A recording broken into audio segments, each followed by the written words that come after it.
Okay, so I was gonna make a video on the evolution of Twitch and how it like evolved from like JTV, and then how it kind of became like a small clique of theater kids running a daily reality TV show with permanent B-sides, and chat and video games are kind of becoming an afterthought, or maybe a an additional flavor onto this like reality show. So like I starting to see Twitch as like it's hard to deep. Um oh no, it's on video too. Fuck. And I don't even know how to edit. Shit. Alright, I gotta do it again. I should make myself a script too, since I'm just gonna make this a highlight and put it on YouTube. Yeah, but alright, I'll just gather my thoughts on the YouTube on the Twitch fit stream, and then just organize it better. So it's like everything's recorded, and then I'll just make the video again. I'll make the script with the stream audio. But anyway, so yeah, I'll just make points. So I started noticing this trend, or maybe not noticing this trend. It kind of like was like super apparent to me, but it was air apparent to me when I saw like the Pokemon card pack opening, where it's like a week, it was like a weekly thing, kind of like a Shark Week or something to that effect, and it just reminds me like sort of like Jersey Shore. And every particular character, everyone knows what a B-roll is. Where B-roll is like when they take the certain character, kind of like when Steve in The Office, they would have like the main plot, and then they'd have the side plot, and then you would go, and Steve would like make a joke, or Michael Scott would make a joke, and that's kind of like how you would particularly have that B-roll, as I would say it. But now it's just sort of like Twitch in its entirety, and if you want to go into Twitch, you kind of have to be sort of like self-aware of that like B-roll status, of your character status, of you're playing a role, or you're trying to just join a show or a circus act, or if you will, whatever you want to call it. And if you have the qualifications to join that circus act, if you like mostly just a theater kid, or maybe you just, I don't know. Some people come across it by accident. I think the biggest it kind of might have started with like, or getting popularized through that aspect. Because I remember when I joined Twitch, or not joined, but when I started watching Twitch, it was mostly just like you would just watch for like, video game content. You would have a game, and it would kind of just remind me of like early 2008 to like 2012 internet era, where it's just like kids playing, not kids, but in general, younger adults, older teenagers, just being on the internet, spamming YouTube videos, playing video games, and being on online chat forums. And I feel like that idea kind of like got accumulated into Twitch or JTV becoming popular, or being birthed, and then it kind of evolved from there, where it's slowly but surely kind of just like through like most things, ideas just get monopolized, and certain people just get big on Twitch, and then if you want to get big on Twitch yourself, you need to sort of join that clique of of actors, if you will, that group, and it's like they tend to like stick together. And if you one big example is like when Clint was like, oh yeah, no, I'm definitely a main side character in this show. Somebody that's definitely like he'll come across like, I don't know.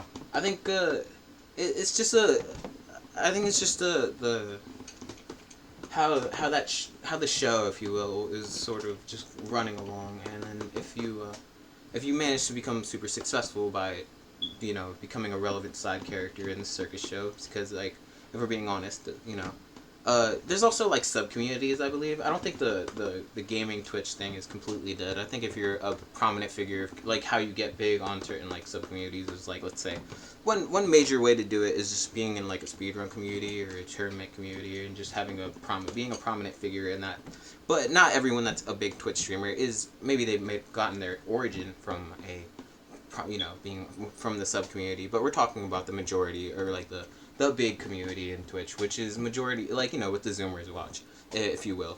And I think the majority of those are just like very, tight knit, a very tight knit community who tends to work together to sort of not genuinely be themselves, because they realize themselves, or maybe they don't realize, but they just subconsciously act such as actors in this daily routine that seem to be making money off of.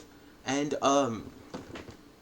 there's also the aspect where you kind of just like it's not like it's got like a different thing where it's like the difference between like a TV show and a Twitch stream or a movie and a Twitch stream is that you don't really have the actor or the particular person that you're forming this relationship with, because it's very that or that you're joining this community, right? Because most things that you watch tend to have communities like fandoms and something to that effect, is that you don't typically get rewarded for integrating yourself into the community to the same extent, where it's like you won't get direct interaction with the person to the extent that you do on a Twitch channel, where it's like you might, for a fandom, it feels very like they're very genuinely acting like themselves, unlike with a character like thing where it's like a majority of people that watch a TV show know that the character and the actor are separate, are separate. They're not the.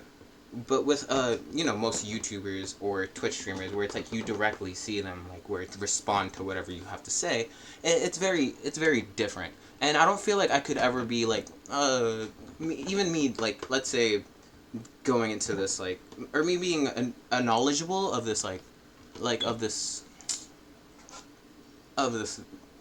thing that's going on this channel or this website. I don't think I could particularly, like, I don't feel like I'm interesting enough to join this like show or whatever. I can probably like explain it or like try to understand it more, but I don't really think it's like I don't know. I don't think I have the qualifications.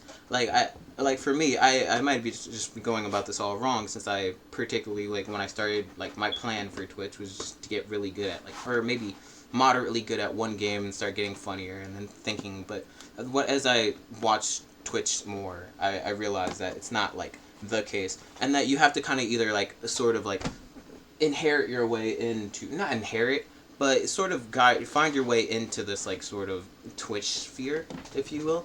Like, some people just naturally just got in just because they've been on the channel for so long, so that their relevancy came from their like being already being there. They're being like, but a majority, like, you really have to have a plan on how you're gonna break into this this I'll say circus act, if you will. This show, if you will, this Jersey Shore, Twitch Shore, whatever you want to call it, keeping up with the Twitch actors, and particularly there's so much selection at Twitch. It's kind of dangerous. Like, you kind of just like there's never really there's an overabundance of actors that you can choose from. There's always some flavor, and it's very addictive. And it's like, I feel like Hikaru is a good where he kind of got in through XQC, kind of like grandfathering him in, where it's like he uses XQC, and now his like relevancy and his tag along with XQC, or Ludwig with the melee scene, where you need that exposure, and you need, like, they need to maybe find interest in you or whatever. And I don't think I could ever properly find a way to get in myself, if you will. But anyway, I'm done with this video. I'm sorry I span around in my chair for like 5 minutes. No, that must have been annoying to watch, but I just wanted to make this this video so I could and keep it under 10 minutes so I can post it on YouTube and then post it on my Twitter. Alright, thanks.